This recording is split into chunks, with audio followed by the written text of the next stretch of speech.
যদি পুৱাৰ আৰম্ভণি ভাল হয় তেন্তে গোটেই দিনটো মনোৰম আৰু সফল হৈ পৰে। সকলো কাম সম্পূৰ্ণ হৈ উঠে। একে সময়তে যদি পুৱা চকুৰ সন্মুখত কোনো অশুভ বস্তু আহি যায় তেন্তে গোটেই দিনটো নষ্ট হৈ যায়। আজি আমি এনে কিছুমান বস্তু আৰু কামৰ বিষয়ে জনাম যাক পুৱাই পুৱাই উঠি চোৱাটো অশুভ বুলি গণ্য কৰা হয়। গতিকে যদি আপুনি আপোনাৰ দিনটো সুখী কৰিব বিচাৰে তেন্তে ৰাতিপুৱা কেতিয়াও এই কাম নকৰিব। ১ নম্বৰ, আইনা চোৱা। কেতিয়াও পুৱা উঠিয়েই আইনা নাচাব। কিছুমান লোকে পুৱাই উঠি আইনা চাই চুলি ঠিক কৰে, কিন্তু এনেকুৱা কৰিব নালাগে। ইয়াৰ দ্বাৰা নেতিবাচকতা বৃদ্ধি হয়। পুৱা উঠিয়েই নিজৰ হাতৰ তলুৱা চাব, তাৰপিছত মুখ হাত ধুই চুলি ঠিক কৰিব, তাৰপিছত আইনা চাওক। ২ নম্বৰ, লেতেৰা বাচন।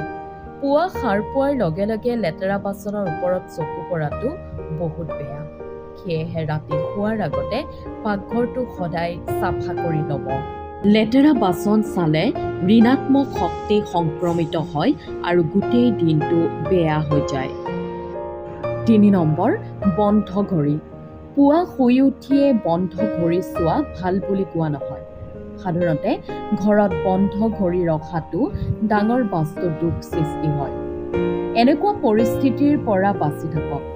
যদি হঠাতে ঘড়ী বন্ধ হৈ যায় তেন্তে সেই ঘড়ীটো ওলোটা কৰি ৰাখি থৈ দিয়ক। ৪ নম্বৰ, হিংস্ৰ জীৱ-জন্তুৰ ফটো নাৰাখিব। ঘৰত হিংসাত্মক জন্তুৰ ছবি বা মূৰ্তি ৰাখিবই নালাগে।